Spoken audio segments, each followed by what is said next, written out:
Pets desnutridos não podem receber refeição completa.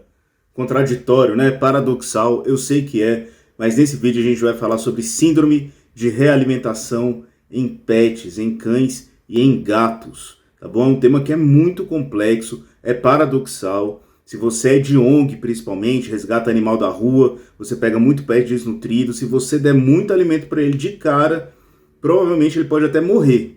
Tá? E eu vou explicar tudo isso aqui nesse vídeo, então fica bem atento. Esse vídeo deu muito trabalho para fazer e eu preparei com muito carinho para você. Então fica ligado que vem coisa boa por aí. Caso você não me conheça, meu nome é Edgar Gomes, eu sou médico veterinário pela Universidade de Brasília, UNB. Fiz mestrado na Universidade de São Paulo, USP. Sou aluno de nutrição humana na Universidade de Brasília, UNB. É importante que você saiba disso, porque eu nunca paro de estudar para sempre trazer novidades aqui para vocês, como esse vídeo de síndrome da realimentação em cães e gatos. Tá bom? Esse vídeo ele foi baseado em 3 artigos científicos, que foram esses daqui. Síndrome da realimentação, o background fisiológico e como que deve ser o manejo ali dela. É sobre síndrome de realimentação em humanos. A gente não tem tanta informação com relação aos pets, mas eu achei um artigo sobre. Esse segundo aqui, que também é de humanos, a gente até usou esses 2 artigos lá nas disciplinas de nutrição humana para aprender, né, estudar a síndrome da realimentação. Nutrição clínica na prática, a síndrome de realimentação, casos ilustrados e guias para prevenção e tratamento. Também de humanos, fala de 7 casos de pessoas que sofreram síndrome de realimentação por diferentes motivos e como é que eles fizeram ali para lidar com cada problema. E esse artigo aqui, que é bem legal, que é sobre síndrome de realimentação em um cachorro, tá? Foi um cachorro que ficou perdido, eu vou contar a história dele nesse vídeo, e como que o primeiro veterinário que atendeu ele fez coisa errada e ele entrou em síndrome de realimentação, precisou ir para outra clínica para receber o tratamento adequado. Eu vou contar o caso desse cachorro, e não só contar o caso desse cachorro, mas o passo a passo ali que eles fizeram dia 1, dia 2, dia 3 e tal, com relação à quantidade de alimento que o cachorro recebeu. Vou mostrar aqui para vocês nesse vídeo, tá bom? E aí, pessoal, esse vídeo eu acredito que vai ajudar muito as ONGs, né? Tem a ONG Toca Segura, que é uma ONG aqui de Brasília que eu gosto muito, uma ONG muito séria. Vocês podem seguir o Instagram dela, e se você é de ONG, compartilhe esse vídeo para o pessoal das ONGs e tal, porque no resgate dos animais, geralmente são animais que estão em desnutrição, estão caquéticos, né? Estão esqueléticos. E aí, se você dá muita comida para o pet de uma vez, ele vai provavelmente realimentar e vai morrer por conta da comida que você deu. E você vai entender o porquê nesse vídeo. Também pode ser útil para amigos veterinários também que podem atender esses pacientes, né? E aí, antes de entrar no vídeo propriamente dito, eu preciso falar do curso online de alimentação natural para cães. É um curso voltado para cães saudáveis. É um curso completíssimo, tem tudo que você precisa para aprender a calcular do zero, de uma forma muito fácil, a dieta do seu cachorro. Tá bom? Seja filhote, adulto, idoso, cadela amamentando, cadela prenha ou atleta de alta performance. E o curso está em valor promocional temporário. Tá acabando já esse valor temporário aí da nossa promoção. E o link para o curso aqui na descrição do vídeo e no comentário fixado, te aguardo lá. Inclusive temos um grupo exclusivo no WhatsApp, onde os alunos tiram as dúvidas diretamente comigo, beleza? Então tá, pessoal, como que começou essa história da síndrome de realimentação? Começou ali, principalmente na Segunda Guerra Mundial. O que aconteceu? Foram resgatados ali os prisioneiros que estavam nos campos de concentração, viram isso também alguns soldados japoneses que estavam presos e passaram muito tempo sem comer adequadamente. Estavam pessoas ali em estado esquelético e tal, e aí essas pessoas foram resgatadas. O que a gente vai fazer? O que parece mais óbvio é, obviamente, vamos dar muita comida para essas pessoas para elas recuperarem o peso delas. Só que as pessoas que comiam dietas, digamos assim, adequadas até, talvez a quantidade estava até correta, digamos assim, não estava nada exagerado, elas começavam a ter problema cardíaco, começavam a ter problema respiratório, começavam a ter problema muscular, enfim. E aí foram aprofundar os estudos com relação a isso e definiram a síndrome de realimentação. E os pacientes que sofrem essa síndrome de realimentação, se isso não for corrigido, eles podem até morrer. Porque, como eu falei, dá problema no coração, dá problema nos pulmões, pode dar problemas em outros órgãos também, mas o mais comum são problemas no coração e problemas no pulmão. Como eu falei, né? Falência respiratória e falência cardíaca, né? Falência do coração e falência da respiração. Por quê? A síndrome da realimentação mexe com a musculatura de modo geral, né? Então, o coração é feito de quê? De músculo. Para respirar precisa do quê? De músculo. Precisa do diafragma, que é o músculo, os músculos intercostais também e tal. E aí a síndrome da realimentação afeta o funcionamento dos músculos. Pode causar também rabdomiólise, que é uma lesão muscular extensa da musculatura que a gente usa, digamos assim, para se movimentar, né, a musculatura esquelética, e a rabdomiólise pode causar, como consequência, insuficiência renal aguda. Tá vendo o problemão que é a síndrome de realimentação? É um problemão se não for ali previsto que o paciente pode passar por síndrome de realimentação e se essa síndrome de realimentação não for ali adequadamente cuidada, né, o paciente pode morrer. Então, como eu falei, os mais comuns são esses, né? Falência cardíaca e falência respiratória, mas pode acontecer também esteatose hepática, né? Que é acúmulo agudo de gordura no fígado e da falência hepática, falência do fígado.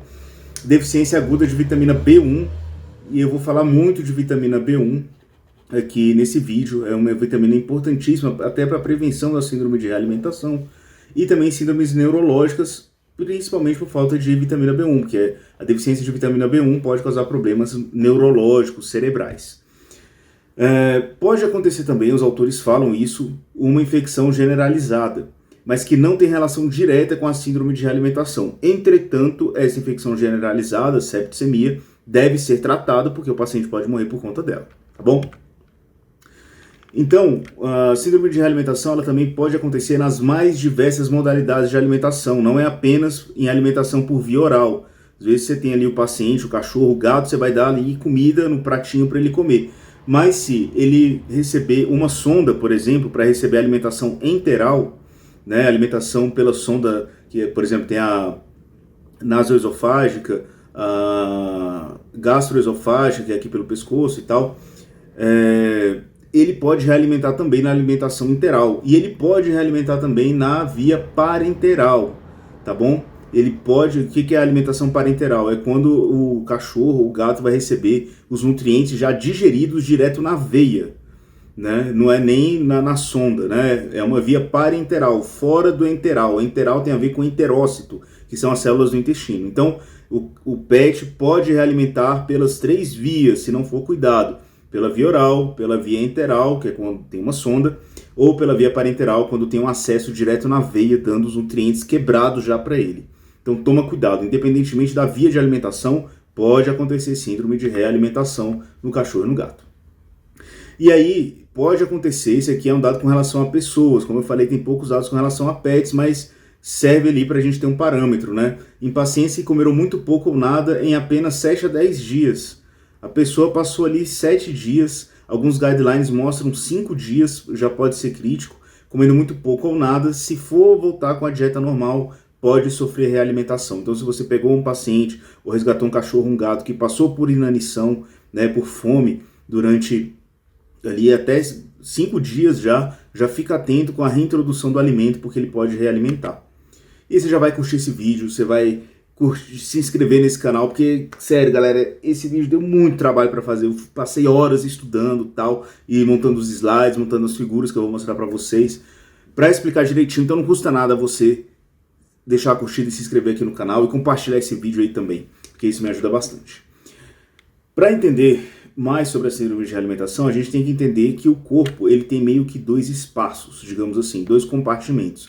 Tem o espaço que está dentro das células, mas tem um espaço fora da célula também. Por exemplo, o sangue é um líquido que circula fora das células, né? E, enfim, as células, nos artigos, né? E o termo técnico com relação à célula, esse espaço da célula, quer dizer, é chamado de intracelular. Intra, dentro, celular, célula, né? Dentro da célula. E o espaço fora da célula é o espaço extracelular. E a gente precisa desses conceitos para entender a síndrome de realimentação. É um tema que é complexo, mas eu vou mastigar aqui o máximo possível para você entender. E aí, tanto no espaço intracelular quanto no espaço extracelular, a gente tem componentes. Tem ali vitaminas e minerais, tanto dentro da célula quanto fora da célula, e a concentração dessas vitaminas e minerais dentro e fora da célula são importantes para a manutenção da homeostase, ou seja, da normalidade ali do cachorro e do gato, para ele ficar bem, para ele não ter uma parada cardíaca, por exemplo, né? Tendo alterações principalmente em minerais, em alguns deles que eu vou especificar mais para frente, principalmente no espaço extracelular, o cão e o gato entram em falência cardíaca. Esse é um dos problemas da síndrome de realimentação. Então a gente precisa ter esses nutrientes equilibrados tanto dentro quanto fora da célula. Qualquer mudança brusca vai dar problema. As concentrações, como eu falei, devem ser mantidas entre fora da célula, né, entre extracelular, desequilíbrio, problemas de saúde. E o paciente desnutrido, chegou lá o cachorro, chegou o gato, ele está desnutrido. Ele está desnutrido em tudo, em tudo. Ele está desnutrido, talvez seja mais óbvio, em proteínas, gorduras e carboidratos, mas ele também está desnutrido em vitaminas e minerais. E aí, os mais preocupantes com relação à síndrome de realimentação são as vitaminas B1 e os minerais fosfato, magnésio, cálcio e sódio. Eu não falei da B12 porque nos trabalhos sobre humanos não é falado de B12, mas naquele trabalho que eu vou falar para vocês sobre cães, o autor coloca que pode ser importante suplementar a vitamina B12 antes de começar a alimentar o animal. Né? Essas duas aqui a gente vai suplementar antes de começar a alimentar o animal. Isso daqui vai ser suplementado se a gente fizer exame de sangue para acompanhar. Eu vou explicar mais para frente, tá bom? E aí, assim, o pet ele está desnutrido em tudo, né? Então as funções metabólicas dele estão todas alteradas. Vitamina B1, por exemplo, é importantíssimo para conseguir quebrar a glicose e gerar ATP, né? ATP é a energia do corpo. Se não tem essa vitamina, não vai acontecer o processo. E aí o cachorro pode, ou o gato, né, entrar nos problemas da realimentação, por exemplo. E aí, na falta de alimento, né, aumenta o quê? A concentração de glucagon no sangue e diminui a concentração de insulina. Insulina é um hormônio que é mais famoso, né, ligado a diabetes, então todo mundo acho que hoje tem uma ideia geral do que é insulina. Mas o glucagon também é um hormônio importante com relação a esse metabolismo de carboidratos. E é o hormônio antagônico à insulina, digamos assim. Quando a insulina está alta, o glucagon está baixo. Quando o glucagon está alto, a insulina está baixa. Então, o cachorro em jejum prolongado, o gato em jejum prolongado, o que vai acontecer? Vai aumentar as concentrações de glucagon no sangue e vai diminuir a concentração de insulina no sangue dele. E isso vai fazer o quê? Vai fazer que o metabolismo do cachorro e do gato passe a queimar com mais intensidade gorduras, as reservas de gordura dele e musculatura. Vai queimar músculo, só que músculo não é reserva de proteína. Eu já falei isso aqui em vários vídeos. Músculo não é reserva de proteína. Queimar proteína, queimar músculo para gerar energia não é o saudável, não é o que o corpo deveria fazer. Mas no estado de inanição, né, de fome, as reservas de glicose acabam, aí o corpo começa a queimar mais intensamente as reservas de gordura e as reservas musculares. Só que também quando ele está queimando musculatura por fora, ele está queimando musculatura por dentro. Ele está perdendo músculo cardíaco, o coração dele está ficando mais doente, está perdendo massa cardíaca, está perdendo massa do diafragma também, está perdendo massa de todos os órgãos dele. E aí, lembra da síndrome da realimentação que a gente está falando que pode ter problema cardíaco, pode ter problema respiratório? Então, o pet que passou por desnutrição, o coração dele já está adoecido em algum grau, muito provavelmente, e o diafragma também. Então, ele já está mais propenso ainda a ter um problema cardíaco e um problema respiratório. Então, tem que ficar muito ligado com relação a isso. Se o paciente desnutrido, é aí que é o erro, né? Principalmente, não é só carboidrato, mas se ele começa a receber do nada muito carboidrato, começa a ter uma refeição completa de muito carboidrato, os níveis de insulina podem aumentar. E aí, o que vai acontecer? Fosfato, glicose e vitamina B1 vão sair do sangue para dentro da célula. Lembra que eu falei que tem um espaço fora da célula e dentro da célula, extracelular e intracelular? Tem as concentrações lá de fosfato, glicose e vitamina B1 no sangue e vão entrar de uma vez na célula. O sangue vai ficar pobre em fosfato. Lembra que tem que estar equilibrado, que eu falei? Então, o sangue vai ficar pobre em fosfato, em glicose e vitamina B1. Ou seja, hipofosfatemia, hipoglicemia e hipovitaminose B1. Então, a gente tem aqui a nossa célula. A gente vai concentrar primeiro nessa parte aqui. Eu já vou falar dessa outra. Mas aí, ó, tem insulina, entrou glicose ali na alimentação, entrou carboidrato, o pâncreas libera insulina, vai entrar um monte de glicose dentro da célula, um monte de fosfato e um monte de vitamina B1 para fazer a glicólise, que é a quebra da glicose, ciclo de Krebs e síntese de ATP, que é a síntese de energia. E aí o sangue vai ficar bruscamente pobre em glicose, em fosfato e em vitamina B1. E isso pode causar alguns dos sintomas. Em segundo lugar, o que vai acontecer a bomba de sódio e potássio vai funcionar mais intensamente. vai sair sódio de dentro da célula, vai sair para o sangue e vai entrar potássio e magnésio dentro da célula. Ou seja, vai ter uma alteração também brusca entre o extracelular e o intracelular. Né? Ou seja, o sangue vai ficar pobre em potássio e magnésio, alguns autores colocam cálcio, pode ser possível, vai entrar então consequentemente em hipocalemia, que é pouco potássio, hipomagnesemia, pouco magnésio, e hipocalcemia, que é pouco cálcio. E o sangue vai ficar do nada rico em sódio, que é a hipernatremia, o nome técnico, sangue rico em sódio. E isso leva a acúmulo de líquido, né? Aumenta o volume do sangue do cachorro e do gato e pode causar edema. Ou seja, outro problema da síndrome da realimentação, acúmulo de sódio e edema. E pode causar edema pulmonar, por exemplo. Tem caso que acontece e edema pulmonar, né, edema no pulmão, vai dar falência respiratória se não for tratado. Então tá vendo como é complexo isso? Que a gente tem que entender direitinho, né? Então aqui é a segunda parte que eu falei que ia falar, né? A bomba de sódio e potássio começa a funcionar na célula, começa a sair sódio para o espaço extracelular, fora da célula, e começa a entrar potássio e magnésio. O sangue vai ficar pobre em potássio e magnésio, rico em sódio, e pobre em fósforo também, que a gente viu, né? E pobre em glicose. E pobre em vitamina B1 também.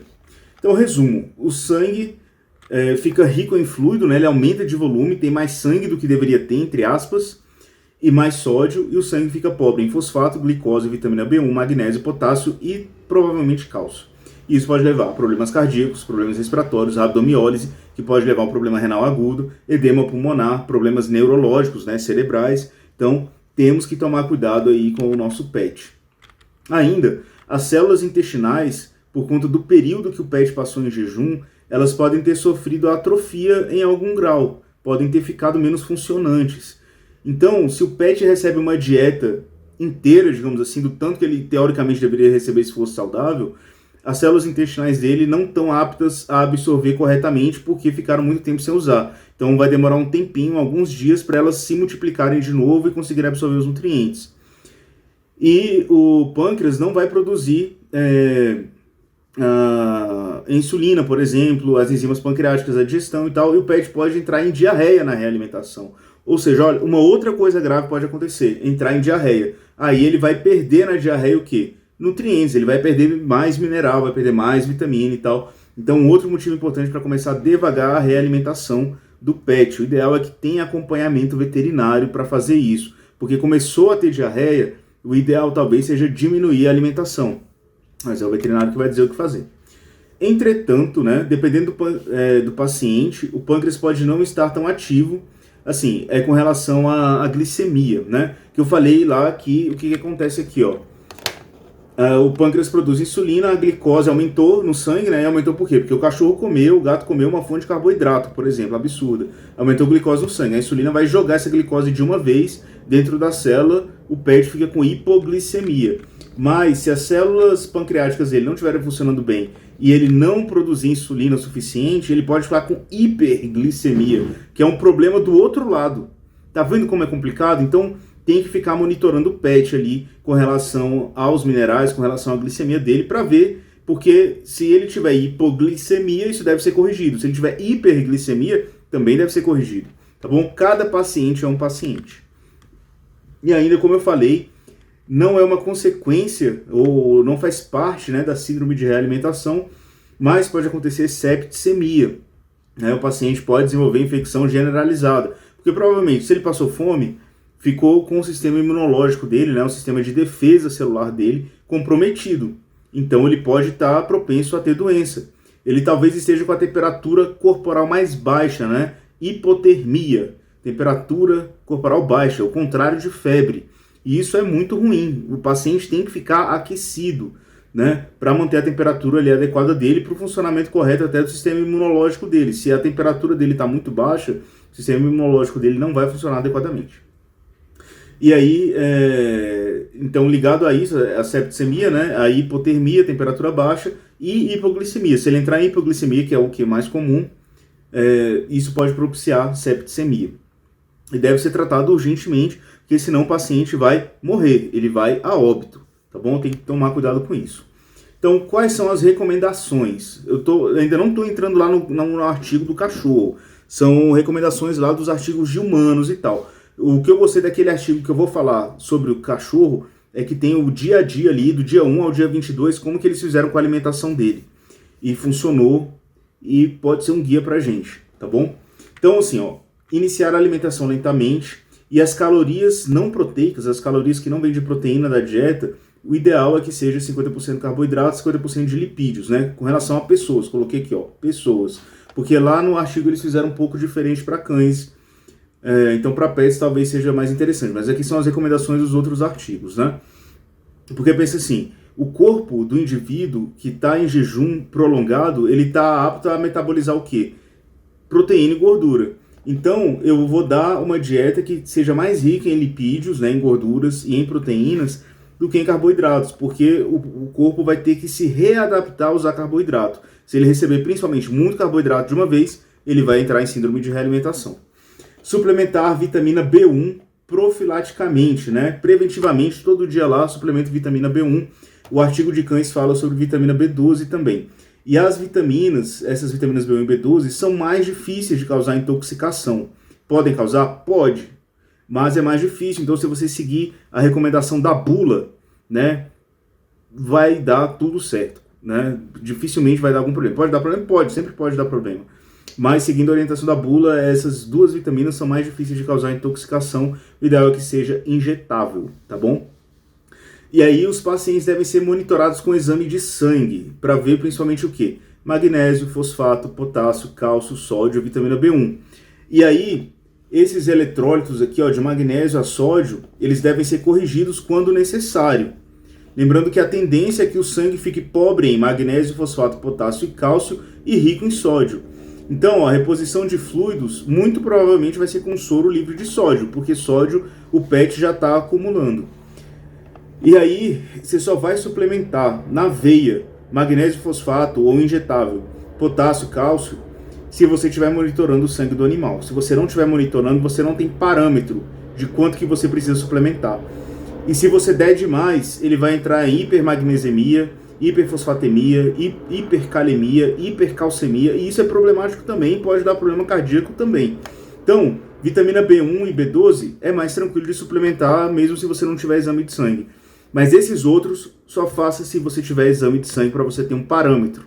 E aí o ideal é que esse pet esteja internado, e aí todo dia o veterinário vai lá, faz a dosagem ali, né, da quantidade desses eletrólitos no sangue, e corrige quando necessário. E aí tem que fazer também o monitoramento cardíaco, né? Eletrocardiograma, ver como é que está o funcionamento do coração desse pet, porque se precisar intervir, o exame vai apontar, e aí, enfim, se precisar entra com medicação, enfim. Beleza, síndrome de realimentação em pets, né? Essa aqui é a foto do cachorro que passou por isso depois que ele estava melhor. Lá no artigo eles mostram a foto de quando ele foi encontrado, né? Ele tá esquelético, eu não coloquei porque é uma foto que é pesada para algumas pessoas, mas se você quiser ler o artigo, é um artigo gratuito, você vai ver todas as fotos lá do cachorro, tá bom? É um cachorro labrador, como vocês podem ver. E foi nesse artigo aqui, ó. Successful Management and Recovery Following Severe Prolonged Starvation in a Dog. Então foi o manejo que teve sucesso e recuperação seguido da severa e prolongada starvation. Starvation seria tipo, sei lá, uma fome extrema, né, num cachorro. Pessoal, e quais são os parâmetros para pets, né? O que a gente considera para pets aí, segundo os artigos científicos? Pets que perderam mais de 10% do seu peso em um curto período de tempo podem estar em risco de realimentação, e pets que não comeram o suficiente em 7 dias. Tá bom? São parâmetros gerais. É claro que dependendo da situação, o veterinário vai analisar e vai falar assim, não, esse pet aqui ele perdeu, sei lá, 5% do peso dele, mas perdeu muito rapidamente. Então, mesmo sendo menos de 10%, ele pode estar em risco de realimentação. E ou, tá bom?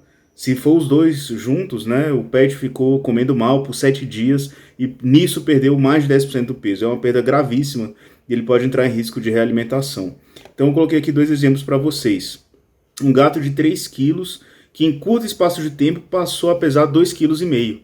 Nossa, ele só perdeu meio quilo. Poxa, meio quilo é pouco pra gente, né, humano. Mas pro gato, pro tamanho dele que ele tinha, né, 3 quilos, passou para 2,5, foi uma perda muito grande, uma perda de mais de 10% de peso. Então ele corre risco de realimentação. Um outro exemplo, um cachorro de 40 quilos que em curto espaço de tempo passou a pesar 35 quilos. Foi uma perda de mais de 10%, então ele também está em risco de realimentação. O veterinário tem que tomar cuidado quando for tratar esse animal, tá bom? Ou se você é de ONG, tomar cuidado aí também com relação a isso. É um artigo que foi publicado no Canadá, né, pessoal do Canadá. Então, o que aconteceu? Foi um cachorro labrador, macho, não castrado, 7 anos de idade. Esse cachorro fugiu de casa e ele caiu num poço seco, né, um poço de água, mas estava seco e tal. E ele só foi encontrado 27 dias depois. Os tutores procuraram e não acharam. Quando eles encontraram o cachorro, ele estava vivo, mas percebeu-se que ele perdeu mais de 50% do peso corporal dele. Ou seja, ele emagreceu 50% do peso. E nisso, esse emagrecimento, com certeza, ele perdeu muito o quê? Proteína, perdeu muita musculatura. O score corporal dele estava 1/9. O que é esse score corporal 1/9? É isso daqui, ó. Tem até um vídeo que eu já gravei para o canal sobre como saber o peso do cachorro, se está no peso certo ou não. Tem esse score 1, 2, 3, 4, 5, até o 9. Sendo que o peso ideal é o 4 e o 5. Abaixo de 4 e 5, o pet está muito magro. Se chegar no 1 é o extremo magreza. E no 9 é o cachorro extremamente obeso. E esse cachorro, ele estava nesse estado aqui. Você vê as fotos lá do artigo, são fotos pesadas. O cachorro está acabado. Estava machucado também e tal, né? Aí beleza, ele foi levado primeiro para uma clínica veterinária. E ele não recebeu nenhum suplemento de minerais e vitaminas, ou seja, a clínica que recebeu o cachorro ignorou a possibilidade da síndrome de realimentação. Então já estava errado, já tinha tudo para dar errado. Aí no primeiro dia que ele estava nessa clínica, ele recebeu 140% das necessidades calóricas dele, baseado no peso que ele estava. E tem como calcular isso, né? Os veterinários sabem. Eu estou até pensando, posso gravar uma aula aqui para veterinários, deixar na parte de membros aqui do canal, explicando como fazer esse cálculo de calorias diárias, tá? Porque o cálculo deve ser feito no peso atual. Só que essa clínica errou, porque se eu falei que tem que começar realimentando aos poucos, a clínica já deu 140%, ou seja, deu 40% a mais do que o cachorro teoricamente precisava, do 100% que ele precisava no primeiro dia. E o cachorro não teve nenhuma manifestação. Nos dias 2, 3 e 4, eles dobraram a quantidade. Ele passou a receber 280% das necessidades calóricas que ele precisava. O que aconteceu? Síndrome de realimentação. Ele entrou em hipofosfatemia grave. E aí ele foi levado para outra clínica, que foi o pessoal que escreveu o artigo. Nessa segunda clínica, foi realizado um eletrocardiograma, tem que fazer. Ele pode ter falência cardíaca, tem que fazer eletrocardiograma. Ele não apresentou problemas no coração, graças a Deus, mas poderia ter apresentado, se apresentado, aí eles tomavam lá as medidas para corrigir. Aí eles fizeram injeções profiláticas diárias de vitamina B1 e vitamina B12, como eu falei. Foi administrado solução eletrolítica, né? Ou seja, magnésio, fosfato, potássio, cálcio, conforme as necessidades verificadas no exame de sangue. Eles faziam o exame de sangue desse cachorro todo dia, exame de sangue, via lá o resultado. Precisa suplementar, sei lá, magnésio, vamos dar magnésio. Hoje precisa potássio também, potássio e tal. Esse aqui é mais arriscado, não faça de forma injetável se você não tem exame de sangue todo dia acompanhando, porque senão você vai tirar o seu cachorro, ou o seu gato, de uma situação de hipomagnesemia, né, pobre em magnésio, ou hipofosfatemia, pobre em fosfato, tal, e jogar no outro extremo, que pode ser arriscado para a vida também, tá bom? Então tem que tomar mais cuidado. As injeções de vitamina B1 e B12 são mais seguras, tá? E aí fizeram fluidoterapia e fisioterapia. Fluidoterapia, né, aplicação de soro na veia, e muito provavelmente usaram um soro pobre em sódio, porque o cachorro já está acumulando sódio da síndrome de realimentação, lembra disso. Então, para que vai colocar mais sódio, né? Senão vai só piorar tudo. E a dieta? Ele começou com uma dieta inicialmente rica em proteínas e gorduras e pobre em carboidratos. Viu que foi diferente da recomendação lá para humanos, né? Então, provavelmente para pets é isso que funciona melhor.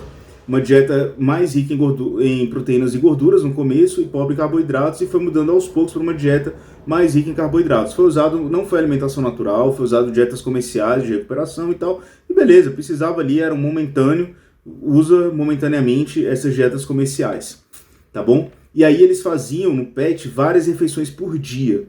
tá? Eles não davam a quantidade necessária de uma vez só. Então ele recebia ali 6 refeições por dia, mesmo se fosse uma quantidade mínima do total diário que ele precisasse, era dividido em 6 refeições por dia. E aí, ó, o legal do artigo é que eles mostram isso, ó, dia 1, dia 2, 3 e tal, mas esse dia 1 aqui é do primeiro dia na segunda clínica, acho que foi 6 dias depois do resgate, no final das contas. Lembra que ele passou lá pela outra clínica, sofreu a síndrome de realimentação, aí foi levado para outra clínica. Nessa outra clínica, contando o dia 1, que é o primeiro dia da segunda clínica, tá bom? Qual porcentagem de calorias o cachorro comeu do dia baseado no peso atual? Lembrando, peso atual, não é o peso que ele deveria ter. Ele comeu 10% das calorias recomendadas do peso diário, como se ele precisasse fazer, sei lá, uma refeição, vou chutar aqui um valor só para vocês pensarem, sei lá, ele precisava comer no dia 300 gramas de alimento, ele comeu naquele dia 30 gramas, o total ele precisava 300, ele comeu 10% disso, ele comeu 30 gramas. Baseado no cálculo que faz e tal, como eu falei. E aí, essas 30 gramas não foram dadas de uma vez também, foram divididas em 6 partes e dado em 6 refeições durante o dia. Ou seja, é voltar a se alimentar muito aos poucos e verificando como que tá o cachorro, para ver se ele tá bem, se ele pode receber mais e tal. No segundo dia, ele recebeu 15%. Ou seja, se ele precisava receber 300 gramas, ele passou a receber 45 gramas, aumentou 5%, dividido em 6 refeições. Ele foi ficando bem. No terceiro dia, ele passou a receber 33% do que ele precisava. No quarto, passou para 50%. Ou seja, no quarto dia, na segunda clínica, ele passou a receber, se ele precisava de 300 gramas, por exemplo, passou a receber 150 gramas de alimento. E aí, no quinto dia, até o sétimo, ele passou a receber 75% do total diário. Ou seja, foi uma semana inteira para no começo da segunda semana, no 8º dia, ele receber 100% do que ele precisava. E aí ele passou a receber ali as 300 gramas desse nosso exemplo. E aí no 9º dia, aí é óbvio, a gente precisa recuperar esse cachorro, a gente precisa que ele ganhe peso novamente e tal. Ele estava bem e aí foram aumentando gradativamente a quantidade de comida. Ele passou a receber 125% a partir do 9º dia até o 11º. No 12º dia, 150% do que ele precisava. E 13º dia, 14º, 175% que ele precisava, e a partir do 15º dia, o dobro, né, 200%, até o último dia que ele ficou internado e ele ficou bem.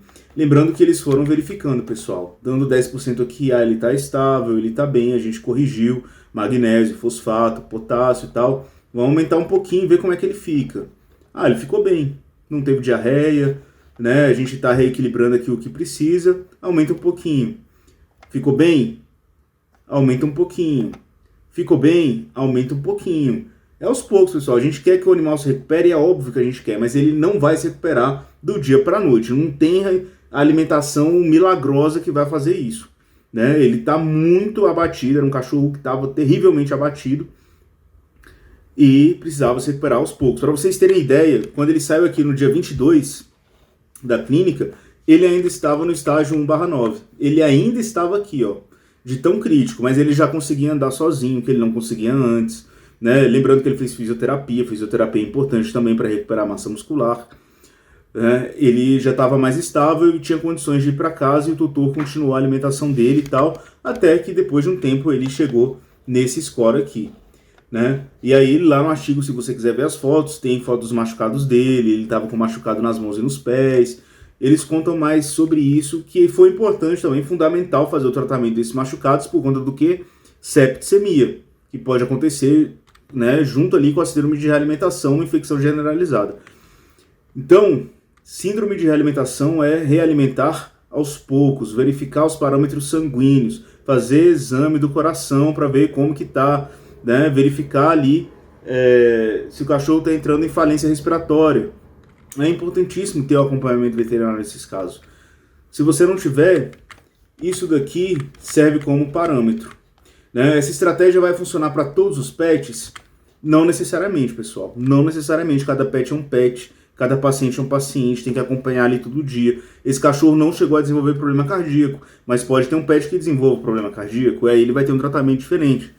Mas é um guia, pessoal, é um guia, e por isso que é bom. A gente pode se basear nisso, de no primeiro dia, 10%, no segundo, tá bem, 15%, no terceiro, um pouco mais, e assim vai. É um excelente guia, ficou um artigo muito bem feito, tá? Pessoal, deu muito trabalho fazer esse vídeo, deixa a curtida, se inscreve no canal, compartilha ele, porque isso nos ajuda bastante.